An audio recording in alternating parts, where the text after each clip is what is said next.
Bah, première fois une Marciac, c'est émouvant. Depuis le temps que j'entends parler de ce festival, enfin voilà, que tout le monde connaît.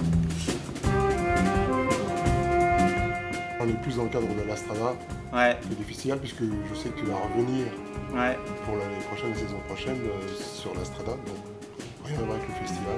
Ouais, avec un autre projet en plus. Voilà, c'est ça. Et une rencontre improvisée avec une danseuse, Caruito.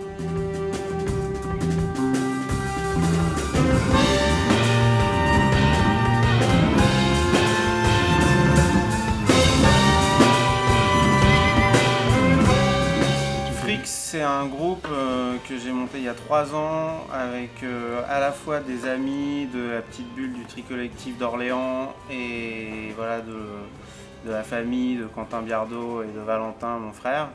Et puis à la fois des musiciens que j'avais rencontrés sur la route, dans des festivals qui m'avaient vraiment touché par leur singularité de musiciens. Et ce que j'avais envie de défendre avec Frix, c'est des musiciens qui viennent justement maintenant de tellement de cultures différentes, mais au sein d'une même culture musicale. On peut avoir quelqu'un qui est passé par la musique contemporaine, la musique classique, le rock, l'électro, et qui a ingurgité un peu tout ça, et ce qui fait que ça a forgé une personnalité musicale à lui, très singulière, très surprenante, et j'avais envie de rassembler un peu toutes ces personnalités autour de Frix.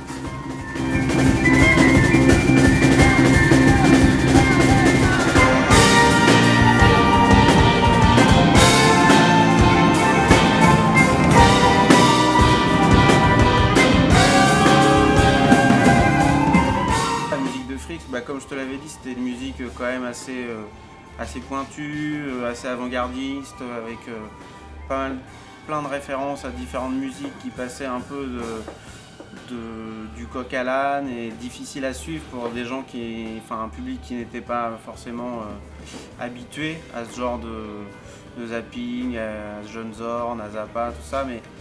Et en fait, je suis hyper surpris là depuis pas mal de temps.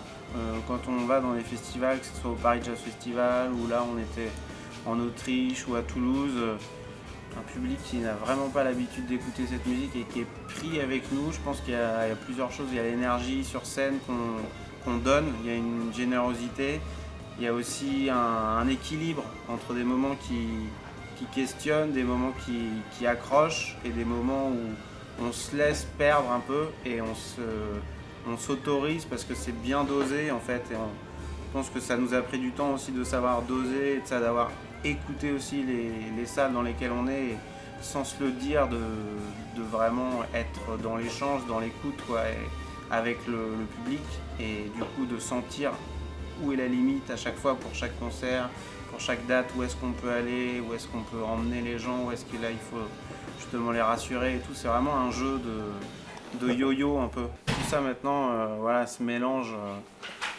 allègrement et sans complexe, sans barrière, et je trouve ça très bon pour le jazz. Nous aussi. Merci Théo. Merci.